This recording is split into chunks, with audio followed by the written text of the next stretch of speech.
Ya, terima kasih Anda masih bersama kami dalam program Majelis Sore, Majelis Kita Semua. Bicara mengenai pekerjaan tampaknya menjadi tema yang begitu menarik ketika kita mungkin bertemu dengan keluarga, ketika kita bertemu dengan kerabat, teman dekat, ataupun juga sekedar hanya untuk bertanya, semacam menjadi pertanyaan pembuka ketika kita bertemu dengan seseorang, kerja di mana, atau kemudian juga apa sekarang kegiatannya, itu kan rata-rata mengarah kepada apa yang kita kerjakan, ya kan Prof? Iya. Betul. Nah, kemudian juga di tengah kondisi desakan, terutama mungkin pandemi saat ini, kita juga mengalami semua yang namanya kesulitan akan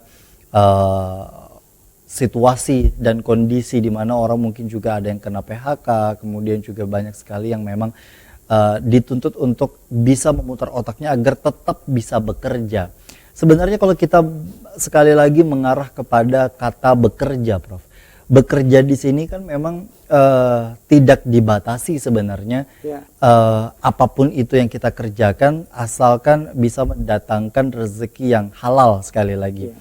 Bukan dari hal-hal yang kemudian juga dilarang oleh agama ataupun juga dari pesan Rasulullah SAW. Tapi seringkali kita juga dibatasi akan lingkungan, Prof. Dibatasi akan lingkungan, dibatasi dengan keluarga begitu, dengan kondisi-kondisi di mana kita kadang juga muncul rasa malu, rasa enggan, rasa sungkan untuk mengerjakan sesuatu, padahal memang itu juga bagian dari pekerjaan sebenarnya. Sejauh mana kita mampu bekerja untuk diri sendiri dan keluarga, tapi memang bisa dikategorikan sampai di tahap kita juga mampu berdamai dengan diri sendiri, Prof. Bahwa tidak ada tekanan dari manapun untuk kita bisa bekerja dengan standarisasi mereka. Jadi ada tekanan, itu kata kuncinya gitu ya. Kita mulai dari budaya dulu. Budaya dalam artian kemajuan sebuah masyarakat. Ya. Masyarakat bangsa juga masyarakat dunia. Kita itu banyak mengukurnya memang nilai kehidupannya dengan ekonomi. Ya. Ngapain sekolah tinggi-tinggi kada jadi apa-apa juga. Ngapain aktif di situ kada jadi baras juga. Nah, itu kan. Kada jadi baras kayaknya jadi pernyataan sering kali terjadi ekonomi. Iya, ya, betul. Kan? Perut, ekonomi. Kada jadi apa-apa juga, berarti politik, jabatan, kekuasaan. Ya kan. Ngapain aktif di situ? Kada jadi apa-apa juga, gitu kan. Ngapain itu? Berarti ada nilai yang dipegang itu, seseorang itu bisa karena politik, bisa karena ekonomi, dan kondisi memang dalam hal ini ketika terjadi semacam persaingan ini, kenapa terjadi persaingan? Karena peluang itu terbatas. Karena peluang terbatas. Iya, setiap terbatas itu prioritas. Prioritas itu siapa? Bisa prioritas keluarga, prioritasnya keahlian yang ahli, prioritas yang bisa menunjukkan dia sesuatu yang hebat. Itu nanti mungkin di ujung akan kita bahas seperti itu ya. Nah, cuma di dalam Al-Quran dikatakan, atau begini, ada hadis Nabi yang sering kita baca dalam doa gitu ya. Ya Allah, berilah aku ilmu yang bermanfaat, amal yang diterima. Jadi amal itu maksudnya perbuatan, ibadah juga termasuk di situ. Ya, ilmu yang bermanfaat dan rezeki yang halal. Ya kan? Rabbana zidna ilman nafi'a warzuqna fahma, bisa juga itu. Berikan aku kepahaman yang bagus dan rezeki yang luas. Ya Allah, di situ ada unsur yang pertama tadi adalah ilmu. Ilmu yang apa? Ilmu yang bermanfaat. Artinya di sini disampaikan bahwa pentingnya ilmu terhadap diri seseorang. Ya, ilmu itu luas sekali. Bisa ilmu agama, bisa ilmu umum kalau kita membagi itu ya. Nah, tapi bermanfaat untuk diri dan untuk orang lain. Rezeki. Nah, setelah ilmu baru rezeki. Nanti setelah rezeki baru takdir. Ya, tidak takdir dulu baru ilmu baru rezeki. Nah, urutannya seperti urutannya itu. Ya, takdir. Dan takdir di dalam Al-Quran itu sebenarnya kalau kita membahas ini panjang sekali ya, 400 kata lebih. Tapi pada umumnya itu takdir itu ada di 3 macam. Ada takdir umum, seluruh alam itu ditakdirkan. Namanya perputaran langit matahari dan bulan, bumi, itu takdir Tuhan. Dzalika takdirul azizil alim.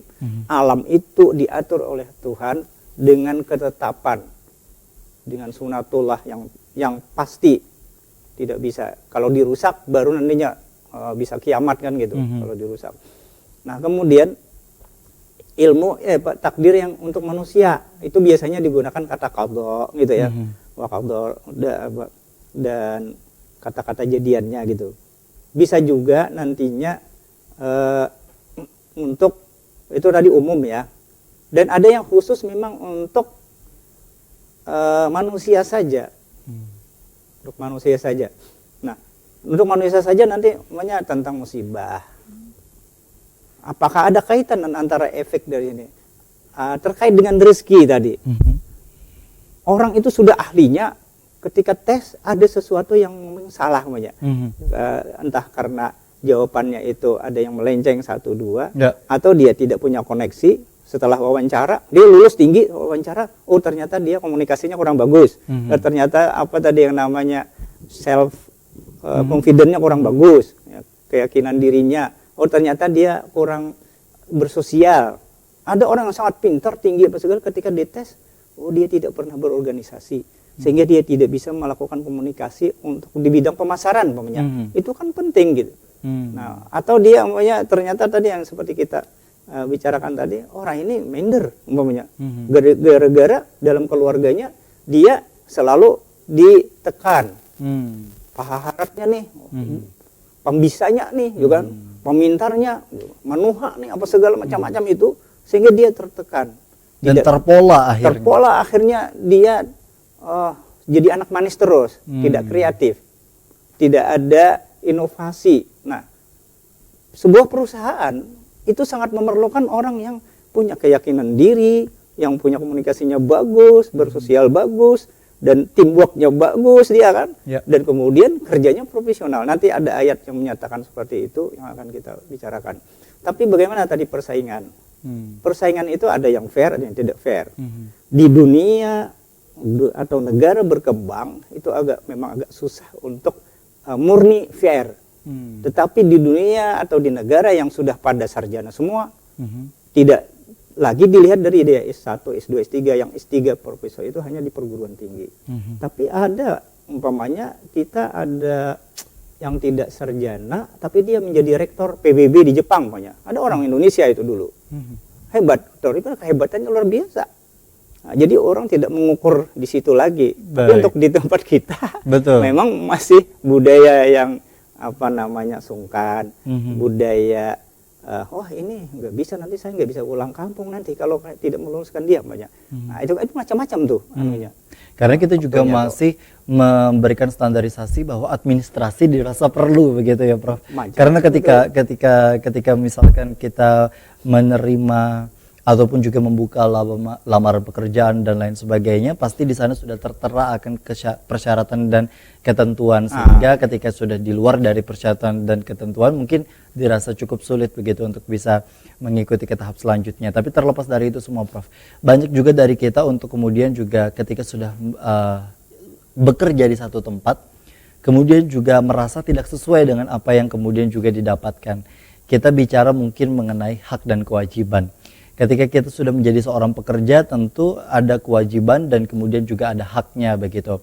Nah, ketika kewajiban sudah dijalankan, namun hak kita ternyata kemudian juga tidak dipenuhi, apa yang harus kita lakukan sebagai seorang pekerja, Prof? Itu ada alternatif ya. Dia bisa mengkaji, mengevaluasi hak itu ketika umpamanya kontrak terjadi, ketika akad terjadi.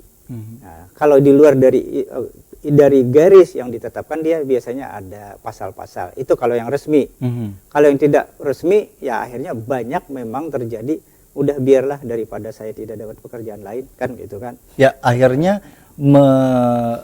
semacam menerima saja, tapi dengan gerutu-gerutu yang ada di belakangnya. Betul. Nah, jadi akhirnya ada orang yang tidak ini, lebih baik saya mandiri saja, saya ingin berusaha sendiri daripada saya tertekan, penghasilan itu banyak. Ada itu teman kita punya anak dia diberi gaji 7 juta sebulan. Ya. Tapi dia ternyata kebutuhannya yang kedua, kan susah sekarang mencari orang yang dapat gaji 7 sampai 10 juta gitu ya. Betul. Tapi ternyata dia punya kreativitas, dia punya visi, punya keterampilan, keahlian, akhirnya dia membuka sendiri usaha-usaha. Jadi satu tempat, bahkan saya dengar dia sudah 7 tempat, akhirnya dalam 1 bulan dia dapat 10, jadi sekitar 70 sampai 100 juta dia 1 bulan. Kreativitas, kemandirian, keahlian, keberanian, itu yang disebut wira swasta itu. Ya, kewirausahaan itu memang penting di dalam persaingan ini. Tetapi tadi ada sesuatu yang memang orang ini yakin apa enggak, gitu kan. Rezeki itu kan berarti tadi nantinya akan kita berkait dengan Tuhan memberikan rezeki itu tidak langsung jadi. Tidak di zaman seperti Nabi Musa. Ya Allah, turunkanlah kepada kami makanan. Datang makanan kan gitu. Paling hanya mungkin sekarang ya 1-2 orang yang bisa punya pengen durian ya durian gitu datang itu. Tidak, itu hanya 1-2 orang mungkin dari sekian miliar. Baik. Nah, tapi kalau kita bicara mengenai tadi sempat disinggung mengenai kewirausahaan, kita ketahui memang Rasulullah SAW pun juga berdagang begitu ya, dengan begitu suksesnya. Nah, banyak juga dari sekian banyak orang untuk kemudian juga akhirnya menjadi wira swasta atau kemudian juga menjadi pengusaha karena mengambil dalil di mana banyak dari pintu rezeki itu datangnya dari berdagang. Apakah memang itu benar atau kemudian juga nanti ada makna lain sebenarnya dari pernyataan seperti itu? Kita akan kupas lebih lanjut, tetaplah bersama kami dalam program Majelis Sore, Majelis Kita Semua.